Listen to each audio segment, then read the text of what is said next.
Hi అండి. ఇది 30 size normal blouse. ఈ బ్లౌజ్‌ని ఎలా స్టిచ్ చేయాలో స్టెప్ బై స్టెప్ చూద్దాం. ఎక్కడ స్కిప్ చేయకుండా పూర్తిగా చూడండి. మీకు క్లియర్‌గా అర్థమవుతుంది. బ్యాక్ పార్ట్ ఎలా స్టిచ్చింగ్ చేయాలో చూద్దాం. మనం బ్యాక్ పార్ట్‌కి బ్యాక్ బెల్ట్ వేస్తాం కదండీ! ఇవి 2 పీసులు ఉన్నాయి. ఇవి 2 కలిపి ఒక స్టిచ్ వేద్దాం. ఈ బ్యాక్ బెల్ట్‌ని 1/2 ఇంచు మడిచి ఒక స్టిచ్ వేద్దాం. ఇప్పుడు బ్యాక్ పార్ట్ రైట్ సైడ్ పైకి ఉండాలండి. అలాగే బ్యాక్ బెల్ట్ రైట్ సైడ్ కిందకు ఉండాలి. ఇలా సమానంగా పెట్టి 1/2 ఇంచ్ గ్యాప్ తో స్టిచ్ వేద్దాం. ఇప్పుడు ఈ బ్యాక్ బెల్ట్ ఉంది కదండి, దీన్ని ఇలా తిప్పి బ్యాక్ బెల్ట్ మీద స్టిచ్ వేద్దాం. ఇప్పుడు బ్యాక్ బెల్ట్ ని లోపలికి మడిచి ఒక స్టిచ్ వేద్దాం. లూజ్ కుట్టు వేద్దామండి, ఎందుకంటే మనం హెమ్మింగ్ చేస్తాం కదా బ్యాక్ సైడ్, అప్పుడు ఇప్పుకోవడానికి ఈజీగా ఉంటుంది. బ్యాక్ డాట్స్ స్టిచ్చింగ్ చేసుకుందాం. ఆల్రెడీ మనం మార్క్ చేసుకున్నాం కదండి, ఈ మార్కింగ్ మీదనే ఇలా పట్టుకొని స్టిచ్ చేద్దాం. డాట్ వెడల్పు 0.5 ఇంచ్ అండి. ఆల్రెడీ డాట్ ఎంత ఉండాలో మనం ఆల్రెడీ మార్క్ చేసుకున్నాం. ఇక్కడ నుంచి ఇక్కడికి ఒక లైన్ మార్క్ చేసుకొని స్టిచ్ చేద్దాం.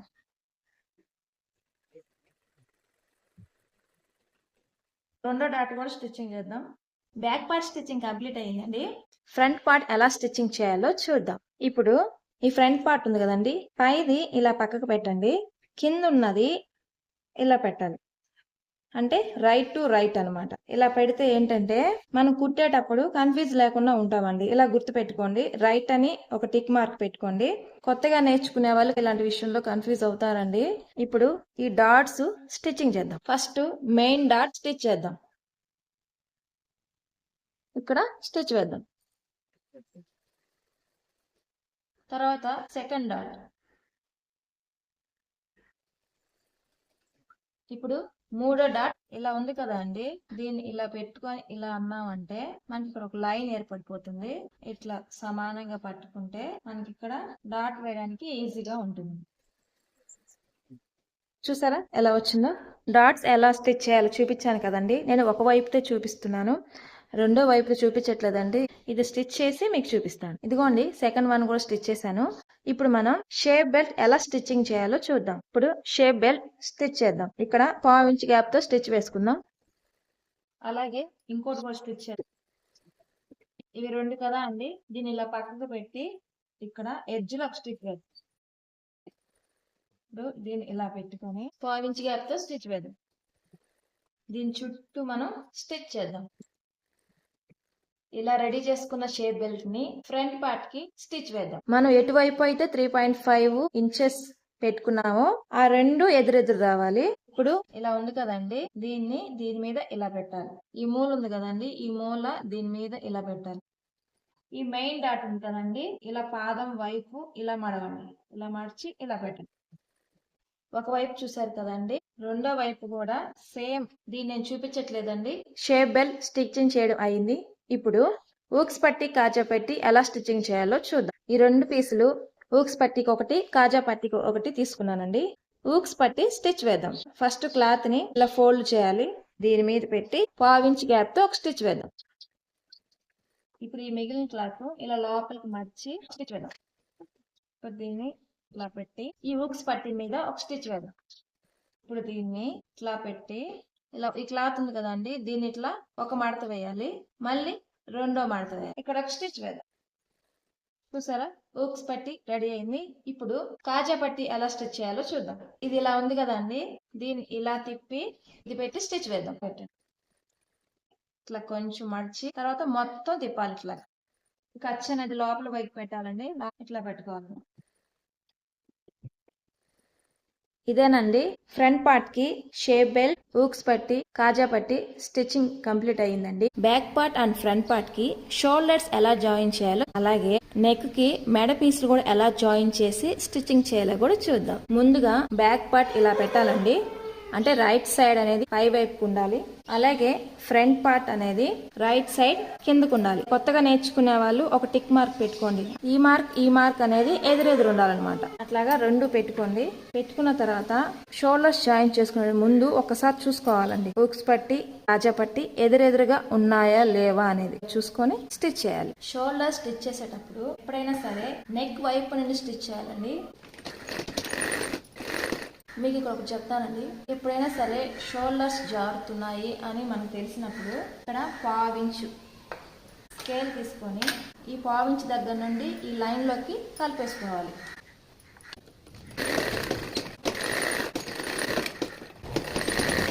షోల్డర్ స్టిచ్చింగ్ చేయడం అయ్యిందండి. ఇప్పుడు మెడ పీసులు ఎలా జాయిన్ చేసుకొని నెక్ కి ఎలా స్టిచ్ చేయాలో చూద్దాం. ఇవి నెక్ పీసులు అండి. ఇవి ఎలా జాయిన్ చేయాలో చూద్దాం. ఇవి రెండు ఉన్నాయి. ఒకటి ఇలా పెట్టి ఇంకొకటి ఇలా పెట్టాలి. ఈ మూల నుంచి ఈ మూలకి స్టిచ్ వేయాలి. ఇలా ఒక లైన్ వేసుకోండి. దీన్ని పావించి వదిలి మిగతా కట్ చేయాలండి. మనకి ఎన్ని మెడ పీసులు కావాలో అన్ని స్టిచ్చింగ్ చేసి పెట్టుకోవాలి. నెక్ పీస్ రెడీ అయింది. ఇప్పుడు దీన్ని బ్లౌజ్ కి స్టిచ్ చేద్దాం. ఫస్ట్ ఇలా పెట్టాలండి. బ్లౌజ్ రైట్ పైకి ఉండాలి. అలాగే మెడ పీసులు రైట్ కూడా కిందకు ఉండాలి. ఇలా పెట్టి కొంచెం లోపలికి మడతాయండి. పావించి గ్యాప్ తో స్టిచ్ వేద్దాం. స్టిచ్ వేసేటప్పుడు బ్లౌజ్ గానీ మెడ పీస్ గానీ లాగొద్దండి. లాగకుండా స్టిచ్ వేయండి. మెడ పీస్ జాయిన్ చేసేటప్పుడు షోల్డర్ జాయింట్ కూడా వస్తుంది కదండి. ఈ షోల్డర్ జాయింట్ ఖర్చు అనేది బ్యాక్ సైడ్ ఉండాలి. ఇక్కడ దాకా వచ్చిన తర్వాత ఈ కొంచెం లోపలికి మడిచి స్టిచ్ వేయాలి. ఇలా స్టిచ్ చేసిన తర్వాత కత్తిరితో అక్కడక్కడ క్లిప్స్ పెట్టాలండి. దగ్గరగా పెట్టుకోండి. ఇలా పెట్టేటప్పుడు ఈ స్టిచ్ కట్ అవ్వకుండా చూసుకోండి. నేను మొత్తం పెట్టి చూపిస్తాను. ఇలా పెట్టిన తర్వాత మెడ పీస్ ఉంది కదండి, దీన్ని ఇట్లా అనండి. లోపల ఖర్చు ఉంది కదా, ఆ ఖర్చు ఎంత అయితే ఉందో అంతకి ఇలా మడతేయాలి. ఉంది కదండి, దీని మీదనే స్టిచ్ వేయాలి. అంటే బ్లౌజ్ మీద స్టిచ్ పడకూడదండి, నెక్ పీస్ మీద స్టిచ్ పడాలి. ఒకసారి చెప్తా చూడండి. ఈ ఖర్చు ఉంది కదా, ఈ ఖర్చు ఇలా ఉండాలి. ఈ ఖర్చు ఎంతైతే ఉందో అంత క్లాత్ మాత్రం ఇలా ఫోల్డ్ చేసి ఇలా పెట్టి స్టిచ్ వేయాలి. ఇలా స్టిచ్ చేసిన తర్వాత ఇక్కడ కొంచెం క్లాత్ ఉంటుందండి. ఈ క్లాత్ కట్ చేసుకుందాం. జాగ్రత్తగా కట్ చేయండి, బ్లౌజ్ కట్ అవ్వకుండా ఇట్లా మొత్తం కట్ చేసేయాలి. ఇలా కట్ చేసిన తర్వాత మనం దీనికి ఇలా తిప్పి టాప్ స్టిచ్ అయినా వేసుకోవచ్చు, లేదంటే హెమ్మింగ్ అయినా చేసుకోవచ్చు. నేను దీనికి హెమ్మింగ్ చేస్తానండి. బ్లౌజ్ కి హ్యాండ్స్ ఎలా జాయిన్ చేసి స్టిచ్ వేయాలో చూద్దాం. ముందుగా ఈ హ్యాండ్స్ ఉన్నాయి కదండి, ఇలా ఓపెన్ చేసుకోండి. ఇటువైపు ఏమో మనం లోత్ తీసుకున్నాం, అంటే మనకి ఇది ఫ్రంట్ వైపు వస్తుంది, ఇటేమో బ్యాక్ సైడ్ వస్తుంది. తర్వాత దీన్ని ఇలా పక్కకు పెట్టి కింద ఉన్నది ఇలా పెట్టండి. ఇలా పెడితే ఏంటంటే రైట్ టు రైట్ అని మనకు తెలుస్తుంది అనమాట. ఓకేనండి.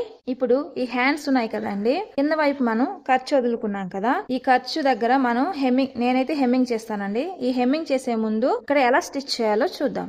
ఇలా ఉంది కదండి, దీన్ని ఇలా తిప్పి 1/2 ఇంచ్ ఫోల్డ్ చేసి ఒక స్టిచ్ వేద్దాం.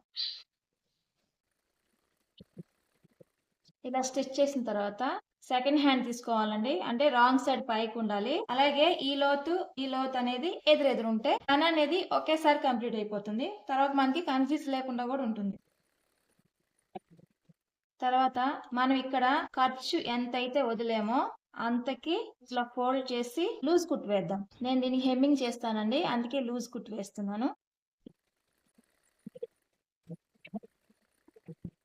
ఇప్పుడు బ్లౌజ్ తీసుకొని ఒకవైపు ఒక హ్యాండ్ జాయిన్ చేస్తాం. ఇలా పెట్టుకొని మనం హ్యాండ్ ఎక్కడైతే జాయిన్ చేస్తామో దాన్ని ఇలా పెట్టుకోవాలి. బ్లౌజ్ రైట్ అనేది పైకి ఉండాలి, హ్యాండ్ కూడా రైట్ పైకి పెట్టాలి. దీన్ని ఇలా పెట్టాలి. ఇలా పెట్టిన తర్వాత అంటే రైట్ టు రైట్ అన్నమాట. మనకి లోత్ అనేది ఫ్రంట్ వైపు రావాలి. ఫ్రంట్ వైపు రాలేదు అంటే ఇంకో హ్యాండ్ తీసుకొని చూస్తే వస్తుంది. ఈ షోల్డర్ దగ్గర మనం ఆల్రెడీ గుర్తు పెట్టుకున్నాం కదండి, ఈ షోల్డర్ ఈ గుర్తు అనేది రెండు ఒక చోటికి రావాలి. ఇలా కరెక్ట్ గా పెట్టి 1/2 ఇంచ్ గ్యాప్ తో స్టిచ్ వేద్దాం. స్టిచ్ చేసేటప్పుడు బ్లౌజ్ గానీ హ్యాండ్ గానీ లాగొద్దండి, లాగితే సాగిపోతుంది. మనం ఇక్కడ ఖర్చు పెట్టుకున్నాం కదా, 1.5 ఇంచ్ ఖర్చు, హ్యాండ్ కూడా 1.5 ఇంచ్ ఖర్చు పెట్టుకున్నాం కదా, ఈ ఖర్చు అనేది ఒకే చోటకి రావాలి.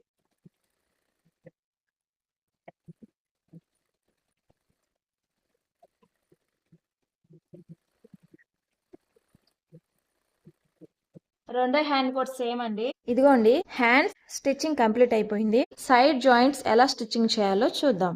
ముందుగా మనం హ్యాండ్ లూజ్ మార్క్ చేసుకోవాలండి. హ్యాండ్ లూజ్ వచ్చి 5.5. తర్వాత ఈ చంక దగ్గర 7.5 మార్క్ చేసుకోవాలి. ఈ 7.5 బ్లౌజ్ సైజు 30 కదండి. ఈ 30లో 4వ భాగం 7.5. అదే 7.5 మనం ఇక్కడ పెట్టాం. ఇప్పుడు ఈ బ్యాక్ పార్ట్ ని ఇలా పట్టుకోండి. ఇలా పట్టుకొని ఇలా పెడితే ఇక్కడ ఒక ఫోల్డ్ అవుతుంది. ఇక్కడ ఒక మార్క్ చేసుకోండి. ఇక్కడ ఒక మార్క్ చేసుకొని ఇక్కడ నుంచి 7.5 పెట్టాలి. అంటే బ్లౌజ్ సైజ్ 30 కదా, 30లో 4వ భాగం 7.5. ఈ 7.5 ఇక్కడ మార్క్ చేసుకోండి. ఇప్పుడు ఈ 3 మార్కింగ్ ని స్కేల్ తో ఒక లైన్ వేద్దాం.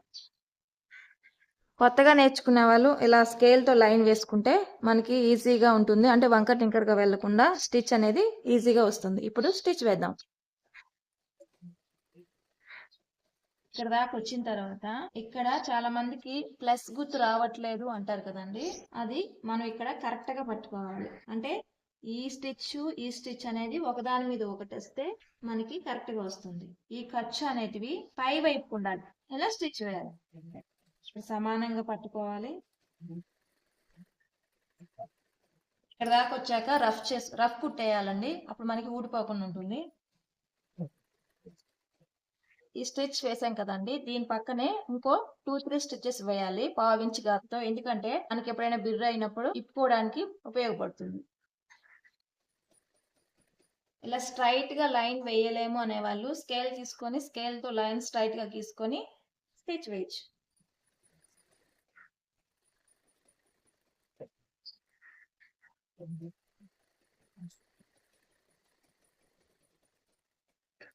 చూసారు కదా సైడ్ జాయింట్స్ ఎలా స్టిచ్చింగ్ చేయాలో. చాలా మందికి ప్లస్ గుర్తు రావట్లేదు అంటారు కదండి. ఇదిగోండి మనకి రెండు ఒక చోటే కలిసాయి కదా. సేమ్ ఇదే విధంగా రెండో సైడ్ కూడా జాయిన్ చేసి స్టిచ్ వేయండి. ఏం లేదండి, మనకి ఈ స్టిచ్ ఫ్రంట్ ఈ స్టిచ్ ఉంది కదండి, ఈ 2 స్టిచ్లు అనేవి ఒకదాని మీద ఒకటి ఇలా వేలుతో పట్టుకోండి. మనకి ఇక్కడ కొంచెం ఉబ్బుగా తగులుతుంది. అంటే మనకి ఇలా వేలు పెట్టామంటే మనకు అర్థం అవుతుంది ఒక చోటుకు వచ్చాయి అని. అలా గట్టిగా కతక్కని పట్టుకొని స్టిచ్ వేయండి.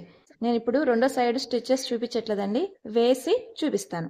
రెండో వైపు కూడా స్టిచ్చింగ్ కంప్లీట్ అయ్యింది. 30 సైజ్ నార్మల్ బ్లౌజ్ స్టిచ్చింగ్ అనేది కంప్లీట్ అయిపోయిందండి. నెక్స్ట్ క్లాస్ లో 32 సైజ్ ఎలా మార్క్ చేసి కటింగ్ చేయాలో అలాగే స్టిచ్చింగ్ చేయాలో కూడా చూద్దాం. ఈ వీడియో మీకు నచ్చితే లైక్ చేయండి, షేర్ చేయండి. Please subscribe. Thank you for watching.